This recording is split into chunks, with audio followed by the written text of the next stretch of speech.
Big news with Payne Haas. We'll talk to Kevvie a little bit later. Obviously, he'll want to secure his services at the Broncos. But, Rudy, what's the latest on the front rower from the Broncos? Yeah, so the Broncos actually tabled an offer to Payne Haas, an official offer.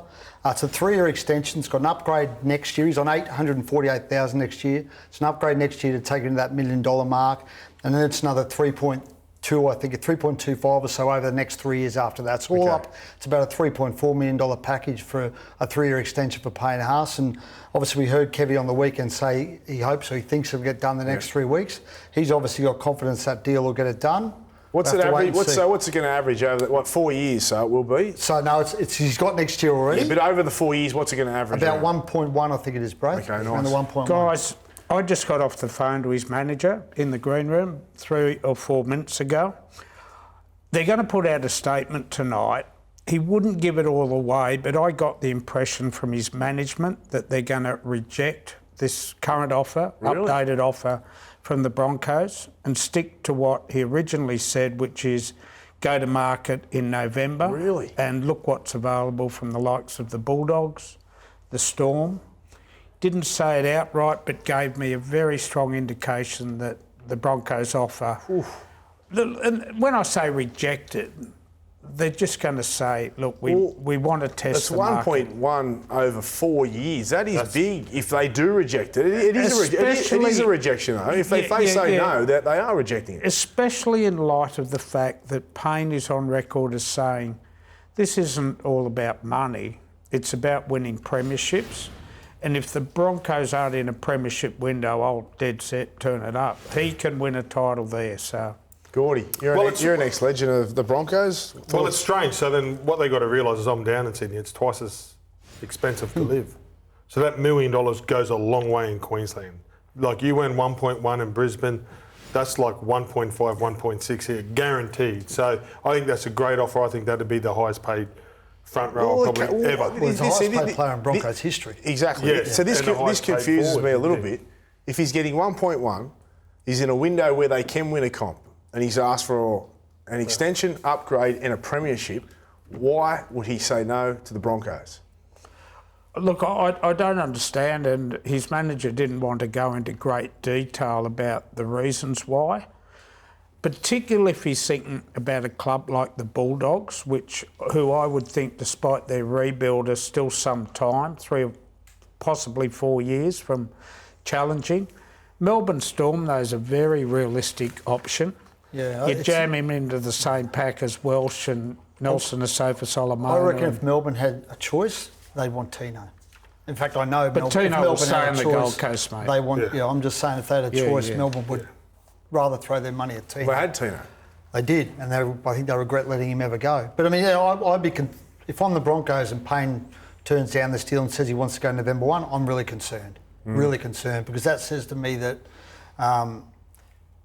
If this sort of deal and you don't take it, it just sets off alarm. I think it sets off alarm bells. Yeah, at the same time, because it's a good offer. And as Reedy, you guys when you're noted, the best front rower, you just asked me. You're going to let me finish. Yes, go on. Okay, well, it's a good offer, and they're in a premiership window, as Buzz noted.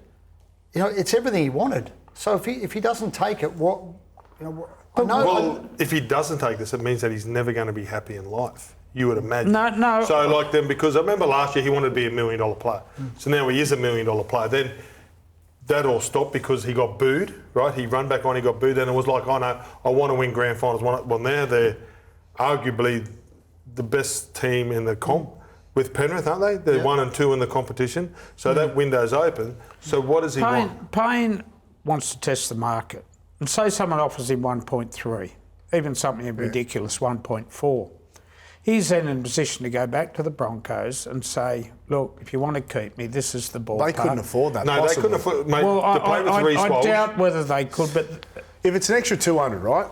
Cut that in half after tax. Moves to Sydney, like Gordy said. Houses are double the price. Yeah. Well, it doesn't make sense. I think we're dealing with a different person here. He's someone who's been raised differently. Someone whose mum's had issues, and someone who's looking after. What's that got to do with it? He's caring for his family. Yeah, but I understand and this is where the dollars. We all care for our families. But doesn't his family live in Queensland? Yeah. Doesn't your money go further? I'm just trying to understand, Gordy, why he wouldn't take it, and I think his a different character to the normal front row contract. It's very interesting. It's going to be incredible to see how this plays out. Hey, Kev, with success comes salary cap pressure, as we've seen at Penrith over the last couple of years. You've got Ezra Mann coming off, Adam Reynolds, Payne Haas, and young Walsh is only on, what, 450K. How do you keep this squad together? Is it possible? Are you looking to tip in as a third party? Guys, is that what you're telling me? Looking to help out a bit? My money goes to the Sharks, Kev. Oh, that's right, mate. I forgot about that. But no, yeah, look, that's part of our evolving team, and that's not my space to work in. My job here is to coach them and provide an environment where they can get better and they're enjoying their football and basically winning. So we understand that side of it. That's always been a case here for the Broncos. I was going to say a problem, but it's not a problem. It's a great problem to have, trying to hang on to all these players. And already this year we've had to let go of, Tom Flegler and Herbie Farnworth. That's two that we've had to let go. But certainly there's some younger ones coming through. We understand they will require more on our salary cap. So it's about us managing that and balancing it as best we can. But it is a battle, Buzz. I won't disagree with you there.